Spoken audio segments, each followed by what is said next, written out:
বড় দিয়ে এক প্যাকেট দিও। আহমদপুরের তাবারক, তাবারকের প্রতি আমরা অনেক দুর্বল।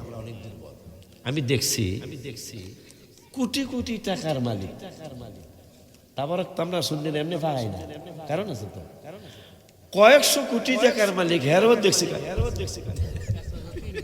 কথা কর না কি লিগা। অথচ সে যদি কয় বলে আমি মাসে 220 দিন তাবারক পাকাবো, তাহাই টান। এটা কেন? দেখছি ওষুধ খাইছি অনেক দিন, রোগ ভালো হয় নাই, একটু তাবারকে আল্লাহ ভালো করে দিয়েছে। তাবারক মানে বরকত তো। মারহাবা কোন আব্বা জান্নানি আমার নিয়ম হইল, নিয়মের কথা এখন কমু না, আরো আধা ঘন্টা পরে কমু ইনশাআল্লাহ। আব্বা জান্নারে, বাবা জান্নারে, বাংলাদেশের পুলিশের ক্যারাত প্রতিযোগ হইছে, আরেকজন পাগল বয়া রয়েছে।